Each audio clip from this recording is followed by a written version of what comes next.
जिल्हा परिषद सदस्य झालो, बांधकाम सभापती झालं आणि अख्ख्या गावामध्ये 100% कामं मला करता आली. पण माझ्या मनाला जेवढं काय करता येईल आपली बांधकामासाठी सरकारी गोरे पावड्याची उपस्थित आहे. जेवढी काय मला कामं करता येते तेवढी प्रामाणिकपणे कामं बांधकाम केली.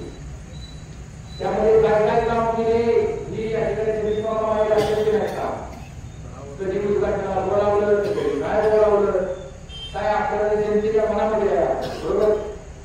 आणि खऱ्या अर्थानं आज आपल्या भागामध्ये विकासाची कामं करत असताना पळसदेवमध्ये पळसनाथाच्या परिसराचा विकास असू द्या, विरोबा मंदिराच्या वर्षांवर असू द्या, तुमच्या खालची मामाई विकास मंडळ असू द्या, नाहीतर तुम्हाला सांगतो विरोबाचं मंदिर असू द्या, नाहीतर खाली आपलं जाणारी मंदिराचं ब्लॉक असू द्या, ज्येष्ठ नागरिकांसाठी विरोध असू द्या, शाळा परिषदेची शाळाची कामं असू द्या, अंगणवाडीची कामं असू द्या, गटारीची कामं असू द्या,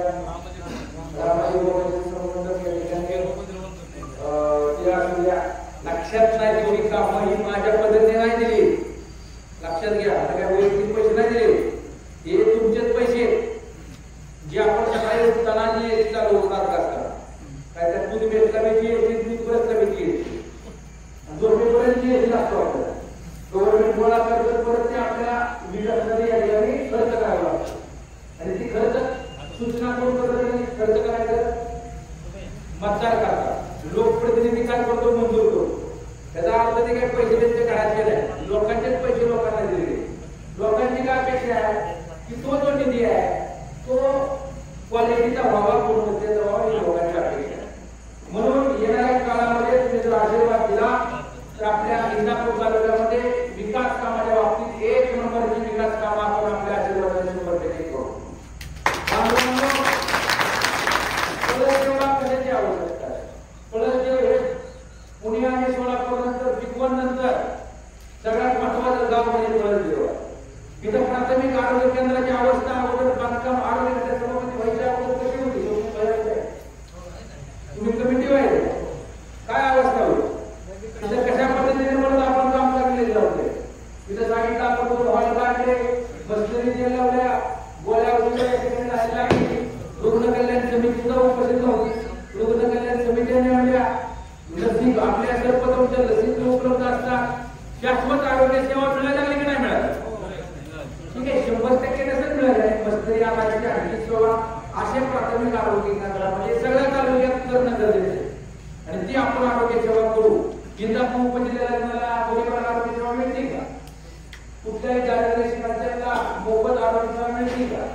महात्मा फुले जन योजनेचे सगळे लाभ इंदापूरच्या खासगी हॉस्पिटल मिळतात का?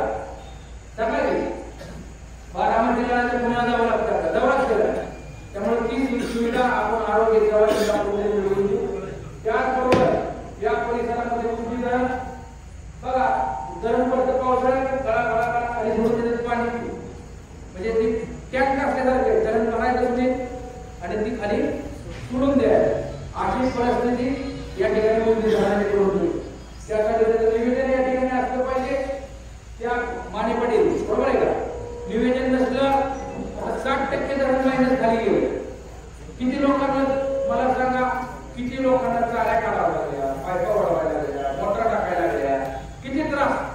ज्या लोकांच्या त्या पोचणी धरणासाठी कमी गेल्या, डबल दुसऱ्यांदा घरं बांधली, घरदार सगळं पाण्यात सोडून बांधण्याचा राहिला आला का नाही? आणि त्या लोकांनी काय करायचं, त्यांच्या हक्काचं पाणी त्या ठिकाणी मिळवून आपण शाश्वत पाणी या ठिकाणी देऊया. 20-30 वर्षात एक तरी गुढी बंदर झालाय का? आपण गुढी बंदरा करू, शाश्वत पाण्याची सोय सुद्धा करून देऊ. लाईट आपल्याला रात्री दिवसाला मिळत नाही, शेतकऱ्यांचं आर्थिक नुकसान होतं. येणाऱ्या काळामध्ये लाईट आपण दिवसा जेवण सोयीच लाईट देऊ. तिथल्या तरुणांना रोजगार नाही मिळत. रोजगार पाहिजे असेल तर बारामतीला पुन्हा जावं लागतं, आई वडिलांना सोडून राहावं लागतं. मुलाची गालबेट होती, आई वडिलांची गालबेट होती. आपल्या इथल्या दोन्ही देवळाला एवढीची तिथं आपण कॉटन टेक्सटाईल पार्क आणू, फूड इंडस्ट्री आणू, रोजगार पण पुढे तिथं या ठिकाणी आपण आणू. या ठिकाणी प्रश्न आपण येणाऱ्या काळामध्ये या ठिकाणी मांडणार आहे. शेजारी कळेदेवचा तलाव आहे, बरोबर. त्या तलावामध्ये खडक पासलेलं पाणी येतं. खडक पासलेलं पाण्याला आवर्तन आहे का? पाणी तर येतच नाही, पण तत्परच असणार काय? एक तर खडक पासलेलं पाणी पुणे शहर वाढत असल्यामुळे भविष्यात मिळेल का नाही ही शंका आहे. यासाठी कायदेशीर लढा लढावा लागणार आहे आणि आपल्याला खडक पासलेलं पाणी आवर्तन वेळेवर आणायची जबाबदारी आपली. याचा संधी द्या.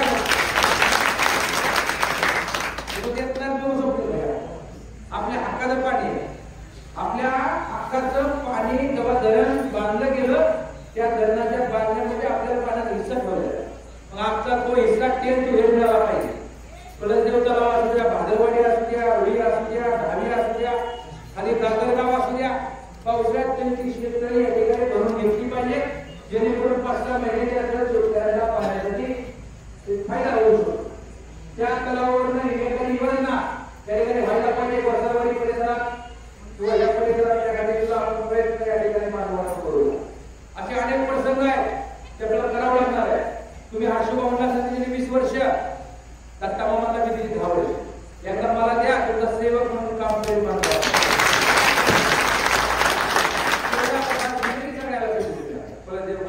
मला देऊ बघा, तुमचा बांध करेल मी गेलो आणि परत देऊ करत 30 मिनिटापुरता चालू होतं पांडेवाडी, बरोबर आहे का?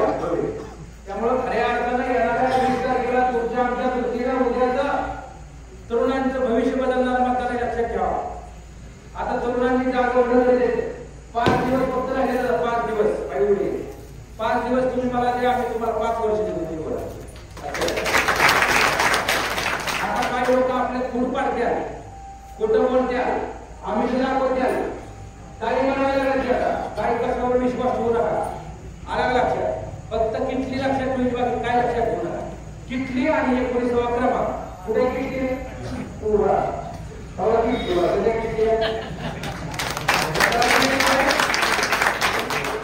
चिन्ह मिळेल भारी मिळाले आपल्याला, है ना? आपा किटली आहे, थोडी गरम असते, आपण गोड असते. ग्रामपंचायतीला चालती, सोडायला चालती, विक्रम बरोबर आहे. आणि मशीन पुढे मशीन आहे. त्या मशीन मध्ये डावी बाजू बघायचीच नाही, उजवी बाजू बघायची. उजव्या बाजूमध्ये 19व्या क्रमांकावर किटली आहे. या किटलीला विसरू नका. याला संधी देऊन बघा आणि बघा तिकडं नियंत्रण कमी येतं, तिकडं नियंत्रण कमी येतं, तिकडं नियंत्रण एवढं किटली खाली पडला आणि तिकडे जनता कमी आहे, इकडे जनता जास्त आहे, बरोबर. आणि जनतेने हातात घेतले. आमचं इंस्टाग्राम सोशल मीडिया बघा तुम्ही, निश्चित गर्दी आहे. आम्ही चिंता घेतली खरंच आहे का गर्दी आणि परिस्थिती. आणि तुम्हाला सांगू का दुसरे सांगतो नीट लक्ष पूर्वक आहे तुमच्या आशीर्वादामुळे मी उभा राहिलो. मी जर नसतो ना उभा राहिलो तर ही मतं मागायची लागली.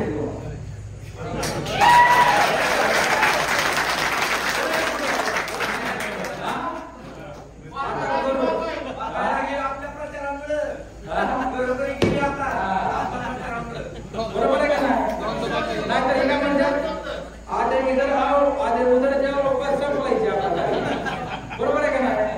कारण की आपल्याला हिशोबात धरलं होतं. आपल्याला आजच्या पाहिजे हिशोबात धरलं होतं यांनी. या नाही तर नका येऊ, बरोबर. फोन सुद्धा नसता गेला काय चुकले का?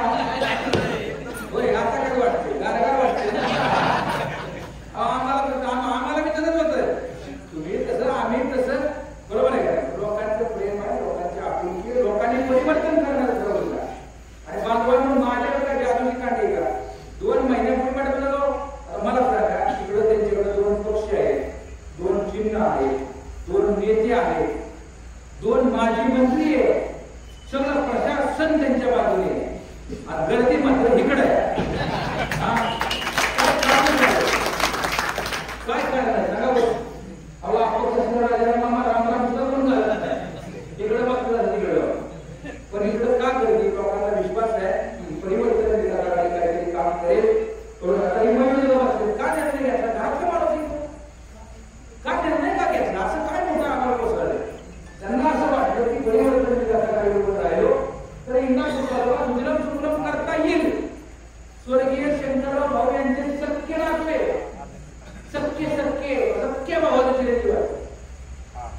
राखतात ना काय कसला स्वार्थ नाही.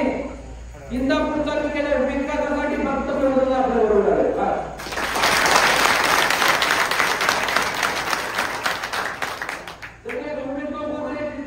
सरपंच होते बावडे, ग्रामपंचायत सदस्य होते, युवक अध्यक्ष होते. 10 वर्ष बावड्यात निवडून येणं सोपं आहे का? 10-15 वर्ष घासली त्यांनी आणि आपण काय झाल्यावर आहेत सगळी आणि अनेक लोक येणार आहेत, अनेक लोकांचा पाठिंबा आहे. आता तिथं आहे ही सगळी दृश्य आहे, हा दृश्य सगळी ऐकली पाहिजे. बरोबर आहे का? आणि या दृश्यात त्यांना लढा शिकवणार लागले. दुसऱ्याला कमी लेखायचं नसतं, मग घरी आणावं कमी लेखतात. अहो पहिल्यांदा काय म्हणा काय पहिल्यांदा मला हिंमत जात नसते. बरोबर आहे का? काय करायचं आपण हिंमत जाते. फॉर्म भरल्यामुळे काय म्हणते फॉर्म काढत असतो. बरोबर फॉर्म मी राहिला. आता फॉर्म भरल्यावर काय म्हणाला की म्हणजे जसं त्यांना त्याची पायाची खर्च वाढून कशी स्लिप होती त्याच्या पद्धतीने या ठिकाणी बंधून वागत आहे. आणि दुसऱ्याला कमी लिहू नका. आम्ही आमच्या कर्तृत्वावरती मतं मागतोय, तुम्ही तुमच्या कर्तृत्वावर मतं मागा. तुम्ही 20 वर्षात काय केलं लोकांना सांगा, 10 वर्षात तुम्ही काय केलं लोकांना सांगा, तुमची कर्तबगारी सांगा. आम्ही आमची कर्तबगारी सांगू. लोकांना ज्याला पटले त्याला लोक मात्र करू. शेवटी जनता जनार्दन मताचा राजा आहे. जनता ठरवलं काय करायचं की काय करायचं ठीक आहे. अवित्र कोणाला गेली आता आमचं नाव नाही सांगत मी जगा वरचा पत्राची सांगू काय आमच्याकडे आम्हाला त्यांनी सांगितलं की तुम्ही 1 नंबरला आहे म्हणजे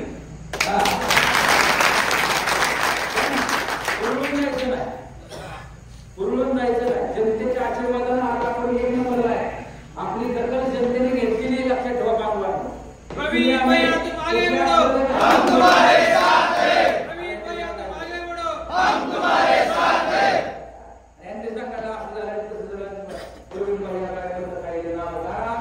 जनतेच्या आशीर्वादाने लोक परिवर्तन विकासाकडे आमदार 100% करणार.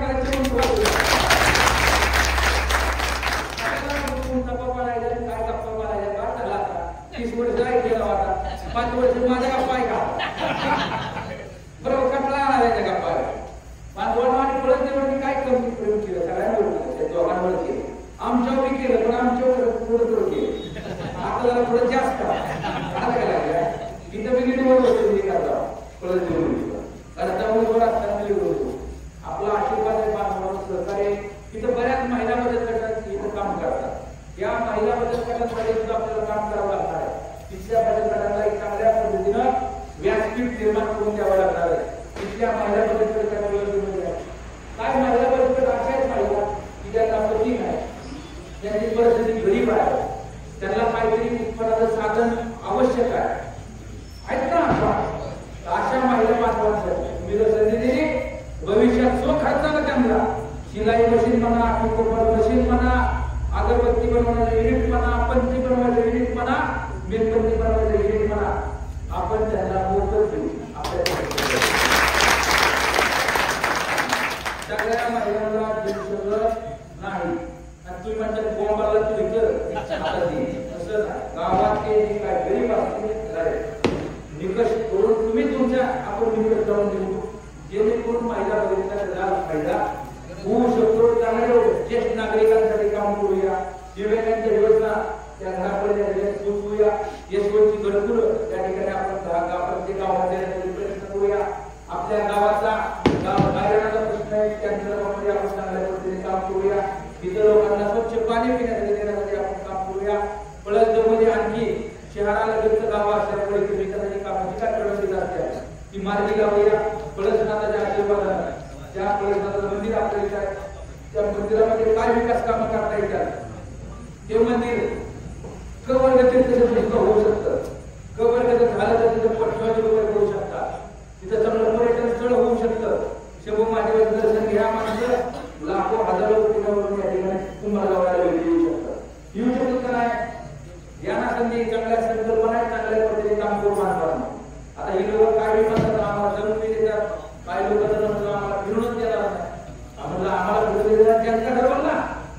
राष्ट्रवादी काँग्रेस पक्षाचा अध्यक्ष अजित पवार गटाचे ते आम्हाला म्हणतात की प्रवीण मानेला यशवंत मानेला फिरवत देणार करायचं काय भाषा असली तुम्ही आता अध्यक्ष तुम्ही असे धमकी देता लोकांना करे का खोटा बंद करा धमकी आणि या धमकीने लोक वैतागले बरोबर आहे का ही धमकी म्हणजे काय आहे का नाही अहो आहे सत्ता तुमच्याकडे आहे पावर म्हणून तुम्ही असं बोललं नाही पाहिजे आम्ही आपलं आहे का माझ्या वाक्यात एक तरी मला तुम्ही तुम्ही काय केलं आम्ही सांगा मला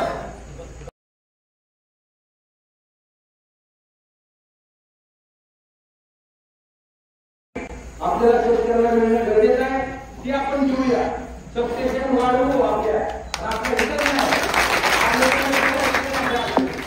त्यामुळे आता मुद्दा होता आपला तो तालुका केला धमकी देतात तुम्ही असं सत्ताय म्हणून अशी नाही बोललं पाहिजे तुम्ही बोलताय काय भाषा काय काही नाही करून पाहिजे कोण चांगलं बोला ना आमच्या बोला ना आम्ही पैसे खाल्ले का बोला आम्ही कोणा अन्याय केला का बोला आमच्यावर किती केस आहेत बोला भरपूर मोजा की बरोबर आहे का आम्ही पोचतो बरोबर आहे का बरोबर आहे का बघा आमचं जाता की आम्ही तुला दम दिलाय का सांगा आम्ही तुला कन्फिडन्स दिली का सांगा आम्ही काय आम्ही स्वच्छ आमचं काम आहे आमच्या वडिलांचं काम आहे मालकरी संप्रदाय फॅमिली आमची असं करू नका जनता ठरवायला कुणाला काय करायचं आम्ही त्यांच्यापुढे जातो विनम्रतेने मत मागतोय जनता दिला आशीर्वाद जरा या ठिकाणी बोलून हे म्हणाले आम्ही तुमच्या आशीर्वादानं परिवर्तन 100% होणार आहे तिकडे जायचं लोक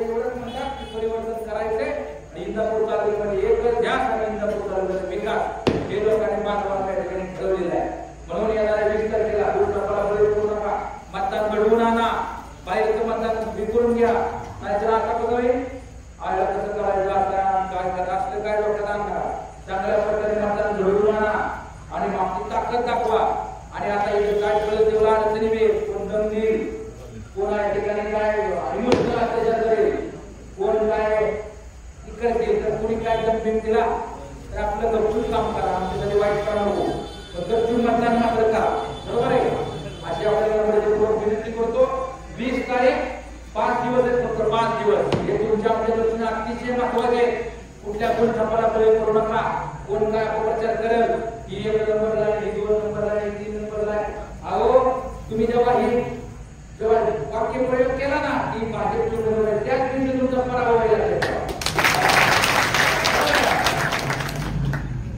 आमच्या बरोबर काम होतं लक्षात ठेवा तुमच्या पायाखाली म्हणून तर तुम्हाला तर घडवली आणि आम्ही तर रोज लोकांना 5 वर्ष कायम सेवा केली प्रत्येक सोबत 5 वर्ष इथं वेळ आम्ही चांगल्या पद्धतीने काम करतो फक्त मानवाला 5 वर्ष काम करायची या तुमचं चांगल्या पद्धतीने पळत देव घडवू विकासाची कामं करू पळत देव ना असं करू आता तालुक्यात 1 नंबरचं गाव करू बरोबर असं आपल्याला सांगतो माझे 2 शब्द संपवतो जय हिंद महाराष्ट्र यानंतर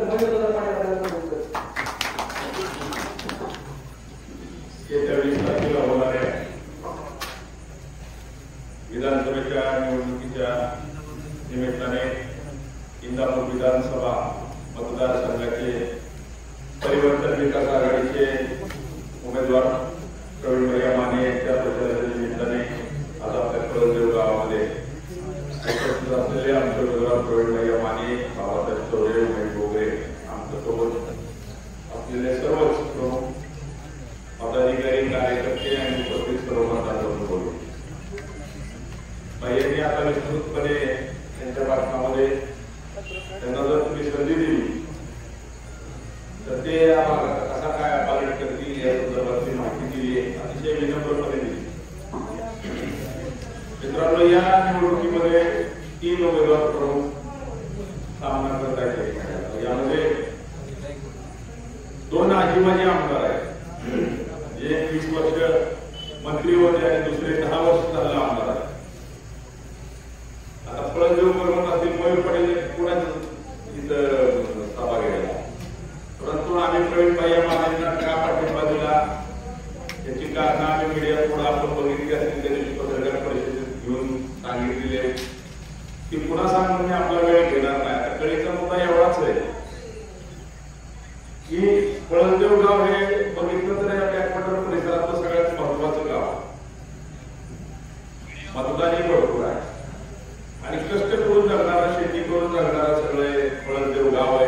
हायवेच्या जवळ असणारं गाव आहे. या गावाने अनेक नेतृत्व घडवले. या गावात मोठे मोठे नेते मंडळी होती आणि या गावाचा कौल ज्याला असतो तो साधारणपणे या तालुक्याचा आमदार होतो. असा इतिहास पळणदेवकरांचा. त्यामुळे मताचा कौल मागण्यासाठी आम्ही आमची भूमिका मांडण्यासाठी आपल्या या गावामध्ये आज आलोय. समोरचे दोन उमेदवार जर आपण बघितले तर या उमेदवारामध्ये जे 20 वर्ष मंत्री राहिले होते ते पळसदेवला फक्त मत मागण्याकरता आले, हे आले नाही. आता काळे परिवार इकडे जास्त संख्येने काळेवाडी असेल, एक दोन पळसदेव असेल, आमचे नातेवाईक आहेत, पावण्यारावळ्याचे नाते आहे, आमच्या आत्याच काळे आहेत आणि इतरही समाज भरपूर प्रमाणात या गावामध्ये आहे. काळे परिवार आता इथं लोकसंख्या थोडी कमी दिसते आमच्याकडे. मला त्यांना एकच सांगायचं की कधी या पावण्यावरून तुम्हाला हाक मारली का होती? तुम्ही सातत्याने मतदान केलं, तुम्हाला सन्मानाची वागणूक दिली का काळे कुटुंबियांना? सगळ्या जेवढे काळे आहेत तेवढे आपले सगळे नातेवाईक सगळे आपल्या काळे आहेत. कधीही तुम्हाला सन्मानपूर्वक वागणूक मिळाली नाही. तुम्ही मात्र आंदोलन प्रेम करत राहिला, हे व्यक्तिमत्व घडवत राहिला आणि त्यांनी काय केलं? फक्त मतापुरतं राजकारण केलं. झालाय का पळसदेवचा विकास मागच्या 30 वर्षामध्ये जसा व्हायला पाहिजे? प्यायला पाणी नाही पळसदेवमध्ये, लाईट टिकणारी परिस्थिती आहे. हायवेच्या शेजारी असलेलं गाव आहे, प्रमुख गाव आहे. बिगवण आणि इंदापूरच्या मधोमध असणारं जवळजवळ एक गाव आहे. या गावात किती नागरीकरण व्हायला पाहिजे? आसपासच्या 10 गावच्या लोकांनी पळसदेव राहायला पाहिजे. आहे का शिक्षणाची सुविधा पळसदेवमध्ये? सांगा. एक तर तिकडे 20 किलोमीटर जावं लागतं, नाही तर इकडे 20 किलोमीटर जावं लागतं.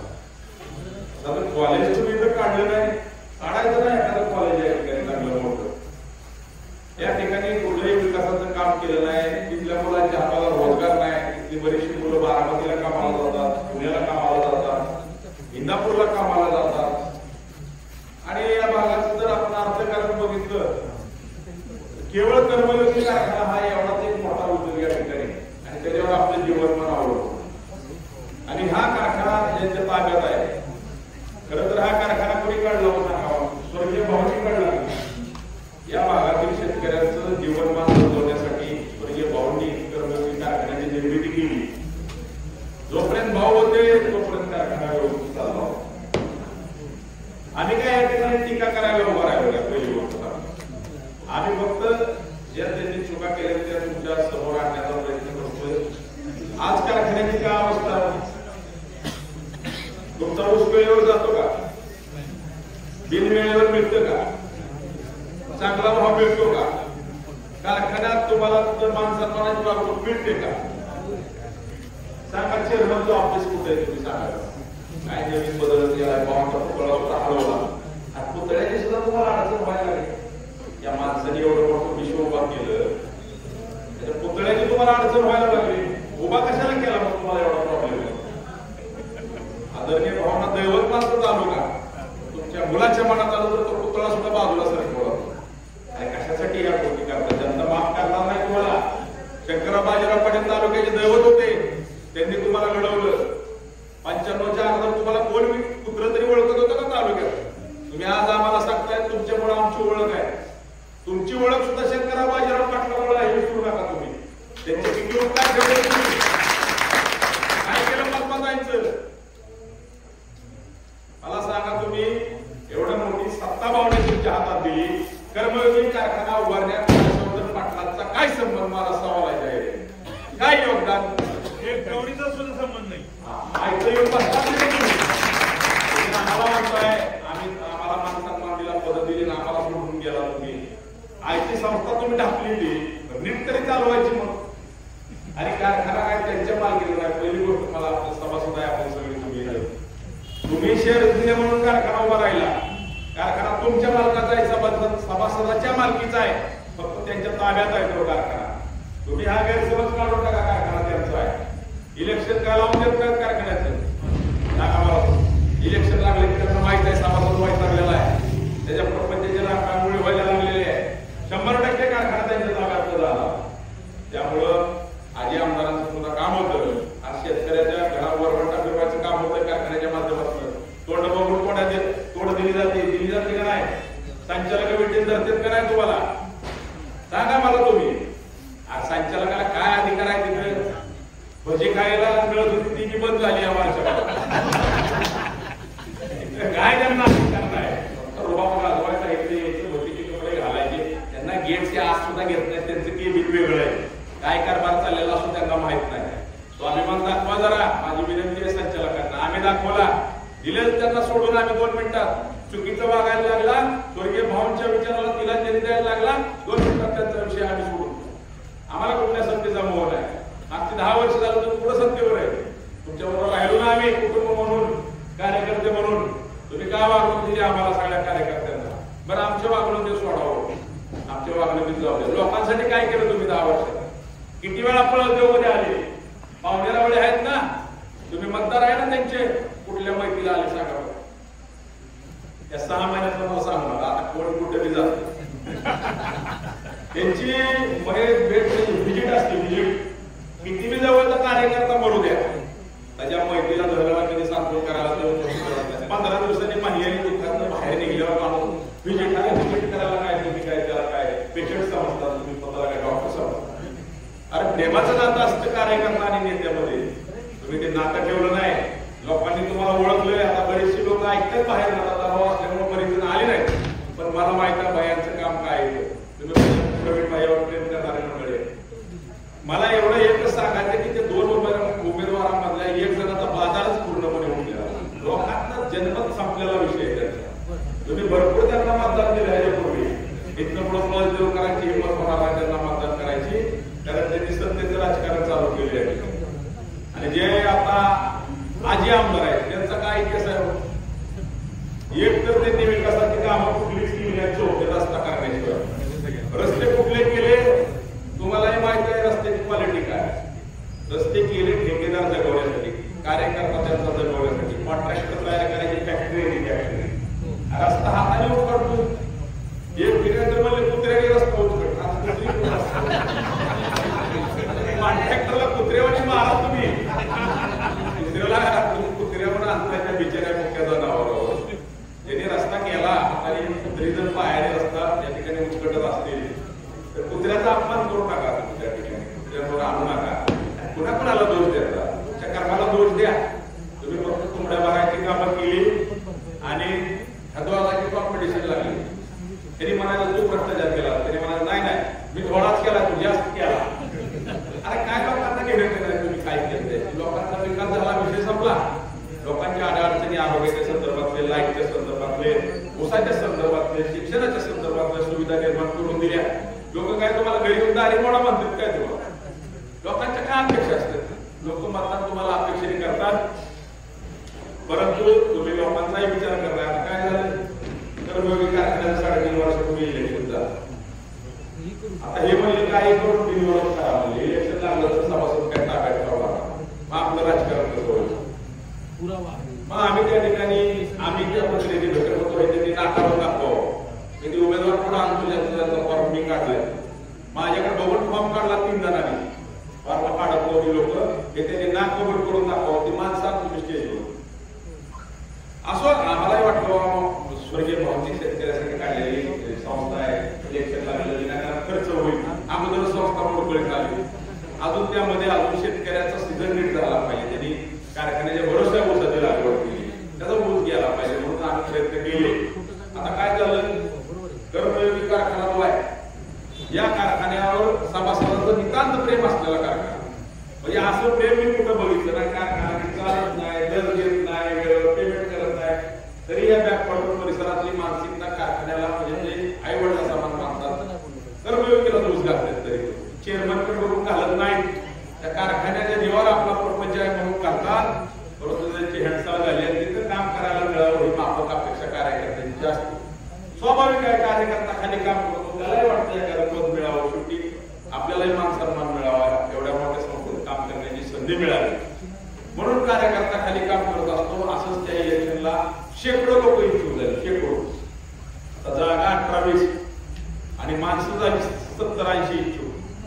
हे म्हणजे असं करा की काय करा, काय लोकांना त्यांनी वेगळ्या पद्धतीने समजून सांगितलं, त्यांनी ऐकलं. काय माझी होते, काय आधी संचालक होते, काही जी लोक 30-30, 40-40, 60-60 वर्ष झालं शेती करतायत, ऊस पिकवत आहेत, ते पण इच्छुक होते, आयुष्य ऊसात गेलं, ढेकळात गेलं, त्यांना शेतीची माहिती आहे, त्यांना वाटलं आपल्या ज्ञानाचा काहीतरी फायदा करण्याला करू, इच्छुक झाली लोक. नाही म्हणले आता काय करू की आपण त्यांना तज्ञता शब्द देऊ, डॉक्टर करून देऊ, तज्ञ संचालक म्हणून घ्यायचा शब्द जबाबदारीने बोलतोय. कार्यकर्ते सगळे त्यांचे काम करतात, त्यांचे काय काय सोडून गेले. त्यांना जवळजवळ 15 ते 20 जणांना ज्येष्ठ कार्यकर्त्यांना त्यांनी शब्द दिला की आम्ही तुम्हाला डॉक्टर करून घेऊ, तज्ञ करून घेऊ. प्रत्यक्ष मागच्या वर्षी कुणाला तज्ञ करून घेतलो? मला सांगा, 3 वर्ष तर एक तज्ञ म्हणून कुणाला घेतलं नाही. शब्द देऊन बसवणं ही तर यांची खासियत. ते म्हणतात हर्षवर्धन पाटील शब्दाला पक्का आहे. एकच डोळ्याला फक्त पक्ष वेगळा वेगळा वेगळा, 14ला तोच डोळ्याला महाराष्ट्र चिन्ह वेगळं, नेत्याचं नाव वेगळं, 19ला तोच डोळ्याला हर्षवर्धन पाटील शब्दाचा पक्का आहे. पुढची माणसं तीच, मागचं चिन्ह वेगळं, शेजारचा नेता वेगळा. आता 24ला तेच, आम्ही शब्दाचे पक्के आहोत. पुढची जनता तेच, नेते वेगळे, मागचं चिन्ह वेगळं. एवढं पक्क तुम्ही काय कसं येईल मला थोडं तरी मतदारांचा सन्मान ठेवा. तुमच्या बरोबर लोक त्या ठिकाणी येतात. एवढं तुम्हाला आमदार व्हायचं या पावलाने पकडला, तुम्हाला काय विचारांची घेणं नाही देणं नाही, पक्षाच्या कार्यपद्धतीशी नीती मूल्यांशी काय घेणं देणं नाही. कोण नाणं चालतंय त्याला चिटकायचं, तिकीट मिळवायचं. आणि आता भैया म्हणले त्या पद्धतीने आता ही 2 उमेदवार आहेत. ही 21 वर्ष आमदार होते, एक 10 वर्ष आमदार. आणि या दोघांचं मला खरं तर हसू येतो. या दोघांनी काय केले? आता एकाने एक नेता पकडला, एकाने एक नेता पकडला. शरद पवार साहेब ह्यांनी पकडले, ह्यांनी अजितदादा पवार साहेब पकडले. दोघांचे ह्यांचे फोटो एवढे, पवार साहेबाचा फोटो मोठा, अजितदादाचा फोटो मोठा. लोक काय म्हणतात त्यांचे दादा, आमच्याकडे बघू नका, ह्यांच्याकडे बघून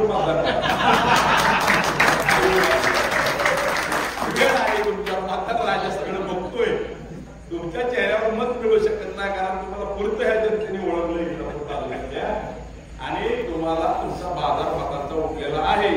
त्यांच्याकडे बघून मत द्यायची काय कारण आहे? आमदार तालुक्यात तुम्ही होणार आहे, ते नाही होणार.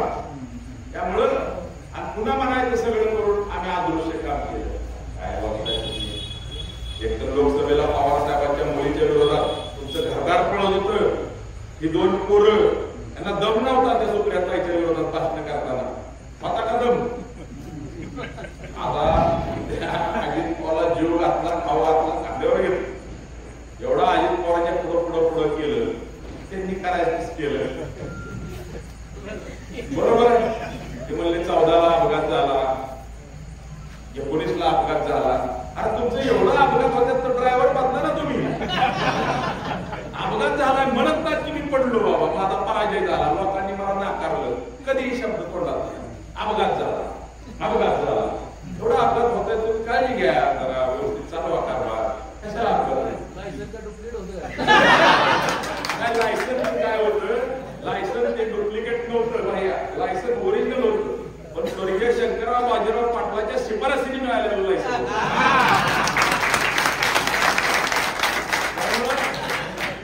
लायसन्स डुप्लिकेट नव्हतं, शिफारसीवर मिळालेलं लायसन्स होतं. आणि जसे स्वर्गीय भाऊ गेले आपल्यातलं बिचारे, तेव्हापासून त्यांचा गट ढासळला आणि आज अशी अवस्था आहे.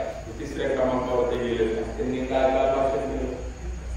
प्रवीण भैया माने म्हणले हे उमेदवार म्हणजे बी टीम आहे, मत काय उभा राहिले उमेदवार.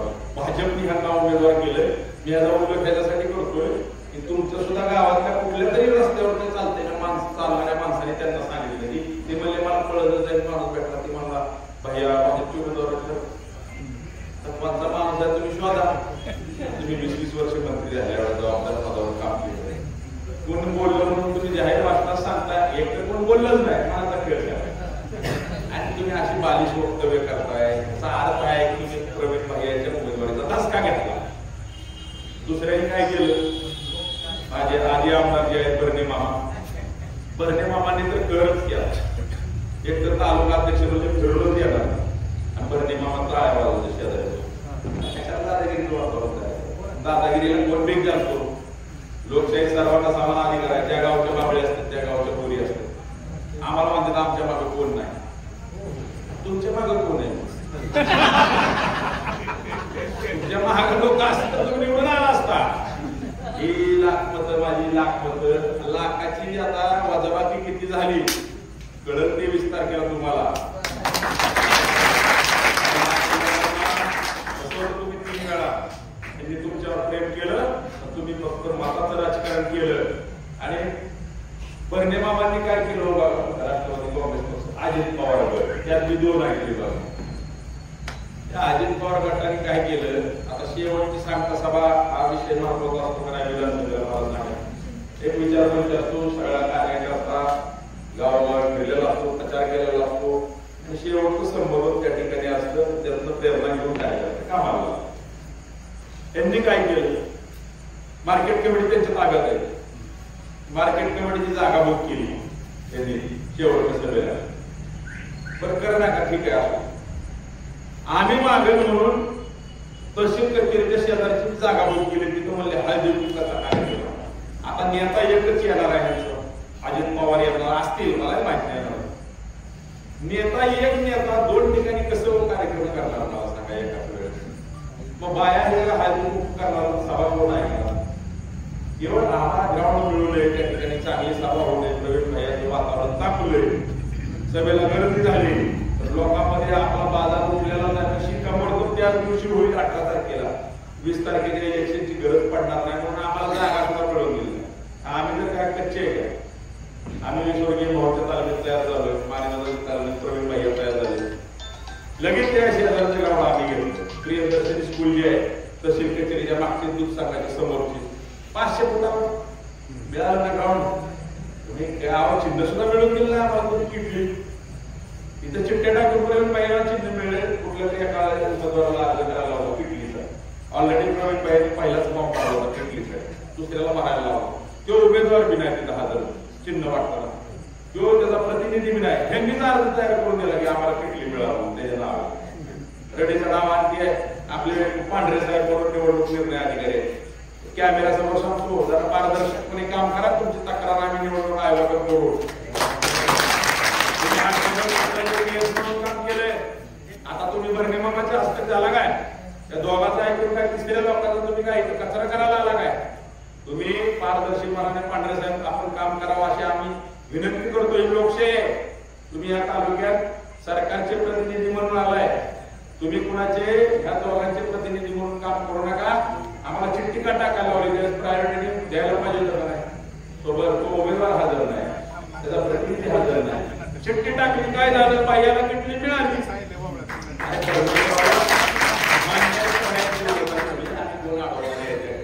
आता ग्राउंड नाही दिलं, मिळालंच ना शेजारी ग्राउंड, काय अडचण नाही. शेजारी चांगलं ग्राउंड मिळालं, एक ह्यांच्या दोघांपेक्षा मोठी सभा आपण तिथं करणार, एवढं तुम्हाला या ठिकाणी शब्द देतो. आणि आता ह्या दोघांचं सगळं सांगून झालं, तुम्ही ओळखले तरी काय त्यावेळी सांगावं असं काय विषय नाही. आता त्यांच्या 3रा उमेदवार आहे प्रवीण भैया म्हणून, तुमच्या गटाचे जिल्हा परिषदेचे सदस्य म्हणून काम केलं, सभापती म्हणून काम केलं, युवा वर्ग त्यांच्याकडे आक्षेप बघतो. या ठिकाणी युवकांशी त्यांचा संपर्क आहे, डायरेक्ट कॉन्टॅक्ट आहे, तिथे युवक करतील. तुम्हाला आजीबाजी मंदिराला भेटते तेवढा आहे, तुला ओळखते तुम्हाला तुला म्हणजे मामा ओळखते तुम्हाला, अर्जुनकडे ओळखते तुम्हाला, तुम्ही डायरेक्ट जाऊन भेटू शकता.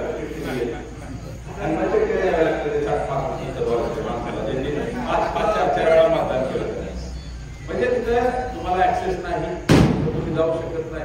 प्रवीण भैया कसं आहे का, डायरेक्ट फोन करू शकता का तुम्ही? आता लोक सगळे मला सांगा, असा उमेदवार या ठिकाणी उभा आहे.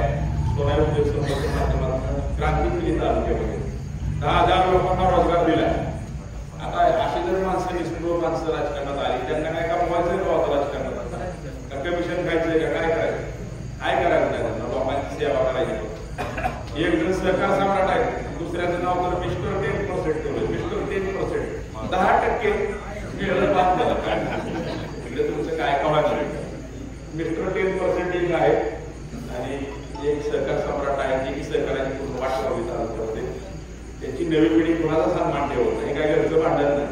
पण मी का त्याचा उल्लेख करतो तुम्हाला सांग, सगळ्या कार्यकर्त्याला डावलून त्याला तथ्य म्हणून त्या मुलाला हाय गाव करते, ऊस खाली लावतात कवर लावतात, त्याला माहिती आहे त्याला मातीचा त्याच्या पायांना अजून काळ्या मातीचा स्पर्श झाला कसला पण बरं द्यायला का ताब्यात तुमच्या प्रायव्हेट द्यायला त्या कर्मयोगी कारखान्यावर लाखो लोकांचे प्रपंच अवलंबून आहे आणि त्या अख्खी संस्था कोरपट माणसाच्या ताब्यात तिथं संचालकाला किंमत नाही तिथं अधिकाऱ्यांचं ऐकलं जात आणि तुम्ही कशाला लोकांच्या प्रपंच करताय या इलेक्शनला लोक तुम्हाला तुमची जागा दाखवून देणार निश्चितपणे आणि प्रवीण भाई सारखा एक चांगला उमेदवार ज्याने की सभापती असताना या विभागामध्ये चांगलं काम केलं तशाच पद्धतीचं काम संपूर्ण तालुक्यामध्ये करण्याचं तुम्ही संधी प्रवीण भाई माने येणार या ठिकाणी आपण आमचा मान सन्मान केला होतो स्वागत केलं लोकांनी त्या सगळ्यांचे धन्यवाद देतो परिवर्तन सगळ्याला आपण सर्वांनी पाठिंबा दिला आपल्या जीवावर प्रवीण भाईची उमेदवारी या ठिकाणी आपण या ठिकाणी दिलेली आहे आणि येत्या 20 तारखेला आपण मला खात्री आहे की येत्या 20 तारखेला आपण प्रवीण भैया माने यांच्या टिकली यांची समोर बटन दाबून त्यांना प्रचंड बहुमत